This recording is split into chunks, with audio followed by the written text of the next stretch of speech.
Hello and welcome back to the Global Leadership Stage here at CogX 2020, our first fully virtual CogX. My name's Charlie Muirhead. I'm the co-founder and CEO of CogX. Since we founded CogX in 2017, innovation has been at the very heart of our conversations. Obviously, the climate emergency and more recently COVID have brought completely new challenges to everybody. This next panel session, Creating the Right Environment for Breakthrough Innovation, which I'll be moderating, is going to dig into some of those issues and talk about what's the role that government can play and industry can play and we can all play in making sure that we've got the right environment to continue to drive those breakthrough innovations forward. It's my pleasure to introduce our guests. First is the Honourable Joyce Murray, Canada's Minister for Digital Government. The second is Lucy. Hi, Joyce. The second is Lucy Cooper, the Head of Innovation for Europe at Accenture. Hi. And the third is Sherry Coutu, Chairman of both Raspberry Pi, Founders for Schools, the Scaleup Institute, and a Director at Pearson and the London Stock Exchange. Hello. Great. Well, it's wonderful to have you all here. So, obviously, the world has changed in the last few months in a really dramatic way, and I think certainly from our own perspective as a small company finding our way through, it's caused us to rethink almost everything in our business. I'd love to start, and Joyce, maybe if you could talk first about your perspective. One, the overarching message and theme for this event is how do we get the next 10 years right? But in some ways, it's just as important to think about how do we get the next 12 months right. So I'd love to hear what you're doing to think about creating the right environment in Canada for the economy, digital businesses, as well as traditional businesses. Well, thanks for that question. And Charlie, when I was reflecting on innovation, the word, what really occurs to me is that it's about making things more beneficial for people and the planet. I mean, there's a purpose to innovation, and we're certainly seeing during this pandemic that the public service has really risen to the challenge in our country. So there's been a remarkable change in how the institution of government has responded, and that was essentially because people needed help and they needed help fast. So a lot of the traditional approaches in our government, which is the Westminster parliamentary system, so there are siloed departments, essentially, a great deal of risk aversion, slow to make changes, all of those things actually were put aside, and we were able to put together a benefits program for $2,000 a month for Canadians that had lost their income due to COVID. And within about 2 weeks, people were able to apply, and 2 days later had $2,000 a month coming into their bank accounts. This was historic, and I think it was very important. We now actually have 8 million people accessing that benefit, and wow. It's been a really foundational piece for people to get through this very difficult time. But we, in the public service, we, of course, that experience has shown that where there's a will, there's a way in terms of faster and more effective service to Canadians. And so that's one of the things my ministry has been seized on, is providing the background of the tools, the systems, the connectivity to allow our public servants to suddenly start working from home. And you think that that's a no-brainer. Sure, everybody goes home and works from home, but nobody thinks about the tools they need to have secure conversations with each other, the tools they need to be able to collaborate and do that from all parts of our country, and manage call centers, equipment, working from home offices. So it's been I mean, I could talk a lot about it, but I'd say it's been a remarkable experience in knowing that we can do things differently, and digital has been a big part of what helped us respond in the way we've been able to respond. So I am seeing this through the lens almost more than ever from social justice and the Black Lives Matter uprisings here in North America and in the States and in Canada. We've had a lot of those demonstrations as well. And so we're all really thinking about the social justice side. How can we serve those who need it the most much more effectively in the future? Absolutely. And so that speed of response has been really extraordinary. I mean, doing things in any organization, I'm sure in government, it's has additional challenges in weeks, not months, and certainly not years, is really amazing. And, absolutely hats off to what you've achieved there. I think the question around innovation and obviously making sure that people find some kind of stabilization is obviously essential. We're going to come back to the conversation around Black Lives Matter as well in a little bit, but I want to let the other panelists just open up and introduce themselves. This question, if we just go next to Lucy. Lucy, when you think of the change in the environment and what things we need to introduce back in that we're taken if you like, or reduced or taken away, whether it's remote working in the way that Joyce was just talking to, or whether it's the jobs market. What do you think we need to reintroduce in this environment? So hi, Charlie, and thanks so much for having me. So I think if I just take a step back and say, I work for Accenture, which means the majority of what I do is deal with major corporates and often ecosystem partners and things that they have within their kind of parameters of strategy. But I will be talking today, I think, a little bit more from a corporate point of view in terms of what we hear from our clients. And so I think, firstly, defining breakthrough innovation for corporates is not so much about invention or some of the sort of more pure play innovation that you would hear about maybe if you were in the startup world talking to kind of venture capitalists or startup entrepreneurs, or even actually some areas of government. For our clients, it's about entering new categories, creating new products and services in their industry or potentially in adjacent industries, even if the thing they're doing itself is not new, or doing something kind of 10 times better. And so it's kind of contextual. So breakthrough innovation in the aftermath of COVID actually means something really different than probably what it did before COVID. And so for me, when I think about it, it's about adaptability. And actually, Joyce was just talking about the remote working, or, how do you kind of set people up? We enabled for ourselves at Accenture 500,000 people to work from home in the period of a few days. And you might think of consultants as people who are very good at, working remotely, but actually we have a huge percentage of our work who have never ever worked from home. And so we saw some of these things happen. But the first and primary thing that we saw from our clients was this immediate flexibility of some companies. So you would have read in the news about Dyson, Tesla, Formula One, sort of switching up their production lines. These companies, by very definition, are like a small group of innovative companies. But actually, for the vast majority of our companies, what we saw was a pretty big inability to react to COVID, to coronavirus. And that came down to the fact that most of our companies aren't actually really digitized in the core in the way that they can adapt fluidly. They can't really switch call center capacity on. They can't really stand up new omni-channels. They can't kind of go from saying we deliver wholesale production to we'll deliver a lot of one for a single customer. And so we saw a gap emerge overnight between those who were kind of able to innovate in uncertainty and those who were struggling with business continuity.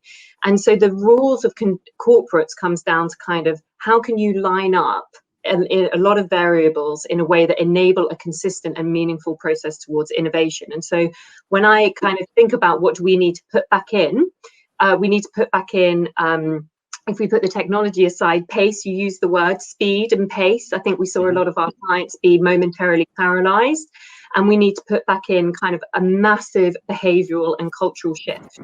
I will say that I'm kind of actually optimistic, Charlie, because the global financial crisis, the last crisis we had, a financial recession, first, most of the companies that we think about today as hyperscalers, so Facebook, Uber, Airbnb, those companies were first in and around the last crisis. And so I think we're going to see a new acceleration into some of these companies. And I'm going to put my money on clean energy. I'm going to put my money on energy transition, new communication infrastructures themselves. So I think we'll see ourselves moving away from OTT to new types of connectivity. And I would put my money on new generation life sciences. And I think just the last thing I would say is the main thing I've seen from my clients personally, the one thing that they've been asking for is acceleration and adaptability coming out of the coronavirus. And so our clients have realized that if they were sort of too slow to innovate before, they're definitely too slow now. And so demand for things like innovation engines, innovation as a service, for example, has kind of shot up. And I think corporates are less concerned now with like owning it themselves or being in control and more concerned about partnering to catch up. And I think that's fundamentally good for breakthrough innovation, because we're in a position where actually it's probably never been less risky than it is to innovate now. So the rules of the game and the conditions have sort of changed slightly. It used to be that you had to justify a lot of innovation to your shareholders and your stakeholders, your customers, and actually people are expecting innovation and change in response to this. And so I think if you can get over that, now's a really good time. And I'm excited to see what will happen in the corporate. Well, Lucy, I'm an optimist as well, and I love your optimism. And I couldn't agree more. I think they're obviously, as these cycles go through, some of the biggest companies and the most impactful companies, whether it was the 99.com boom, and obviously we know the companies that came through that era as well as 2008. So that's a lovely thought. And obviously helping the large companies really respond as fast as you did at Accenture sounds essential. It's interesting because I've heard some people, almost talk about the COVID pandemic as a dry run for the climate emergency changes that will be required in the future, and even for cyber threats. So that flexibility and adaptability you're talking about, obviously something that's not exclusive to the current circumstances. Now, third, I wanted to go to Sherry. Now, Sherry has some news for us, because when I asked her this question of, what have we lost and what do we need to add back in, there's something very specific in mind. So, Sherry, would you like to say a few words and tell us your news today? Yeah, I'd love to. And Hugh, I don't know if you can put my screen up. So Sherry Coutu, I'm talking today with a digital boost hat on. And instead of a large corporate, really we're talking about a collaboration. I think what we need more than ever is collaboration. We need collaboration between large governments, large companies, small companies, and charities.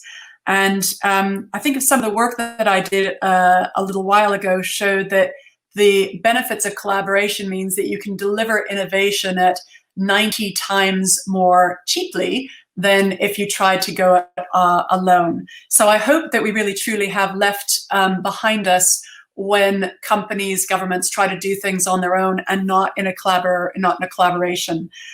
So I wanted to talk a little bit about Digital Boost, which is a collaboration between some large companies and small companies and the government and charities. And my platform charity called Founders for Schools was approached by a large company, in this case BCG, and also DCMS, which is a government department, because we were really worried about small businesses and charities surviving and thriving. And we were particularly concerned because we'd found that there'd been an underinvestment in digital. And that underinvestment in digital meant that many of them were looking at going into administration and not surviving beyond COVID. So we asked ourselves, well, is there something that we can do about that? And the answer was a resounding yes. So instead of starting something from scratch, though, we've adapted something that was already at scale for an entirely new purpose, which we truly hope will save the small businesses. Now, in the UK, there's 6 million small businesses and just under 200,000 charities. So that's quite a lot of people. quite important when you think also in terms of the innovation, 95% of the net new jobs in the country are created by these small companies and not the big ones. And as much as we love the big ones, there's a lot that work for the small ones. So we approached a few organizations, and in the last 3 weeks have gotten 80 organizations, some of them government, some of them business associations, some of them experts, corporates, a number of academic institutions and agencies, to create a task force of tens of thousands, hundreds of thousands of people to help the small businesses by volunteering their time. So I'm just on this screen on the left, you can see that small companies historically hitherto had underinvested in digital, which gives them a problem in productivity. And we've known we had a productivity problem in the UK for a while, that also dints our economic growth. But if you haven't invested in that, we found that 72% of UK SMEs were expecting that COVID would reduce their revenues by 50%, which obviously gives them quite a big headache. We looked at what all was being done, and Joyce, you mentioned the cash, and I think the UK government also did a really great job at getting cash into the hands of people's hands. And there have been an enormous amount of, again, sort of platforms to help people with their mental well-being. But there wasn't a lot to help them reach their customers online. And if you can't reach them on the high street any longer, reaching them online was really super important. So we put together a new platform, kind of like Airbnb, but instead of dialing up an apartment, you dial up a digital expert and you choose them, and you can ask for a call, or you can ask for a workshop. We've put together a library, again, donated by these, more than 80 organizations and governments on things specifically for the leaders of charities and small businesses. And again, we'll do reporting at a governmental level of where supply and demand is. So quite excited. Again, the journey for SME is not going to be panicking because they're feeling alone. It's going to be going on a journey of several boosts. We call it digital boost. And let's say the 1st of June they sign up because they're realize that they really are in hot soup. We get them a one-to-one. Maybe it's somebody working for Accenture. Maybe it's somebody working for CogX. Maybe it's someone in your audience, Charlie, and they've volunteered, and they have a short 1-hour call. This is what it is. I need paid social. Don't understand it, but clearly it's important now. There'll be a few suggestions. We've looked at, again, accumulated 80 different organizations materials, send that over to them. And then the second is telling them that they've got their call. We've put in place a Zoom venue for them, a digital one. They don't have to physically meet. The call happens. We point them in the direction of government grant that they may not have known about. They get that within 3 weeks. And then by the 4th week, they've decreased their cost per click. They're using Facebook advertising properly. And they've got a growth in their conversion rate. And they've got 800% jump in their online revenues. And that's really what we have put together. We're excited about it. We decided to launch it at CogX for the very reason that, again, it's the digital community which exemplifies CogX reaching out and helping businesses and people in their community so that they don't suffer from this scourge that is upon us. So I think that's what we're launching. Really excited about it. I think it is. It's not what we've lost. I think the fundamental elements of breakthrough innovation is absolutely collaboration and people helping other people that they really care about. So we care about everybody in our community. Some people, they shouldn't be penalized for having not invested quite as much in the past as they should have been. And we hope that everybody on CogX joins us as a volunteer. And if you need help, we hope that you join us that you turn to us, because we think we'll be able to help you out.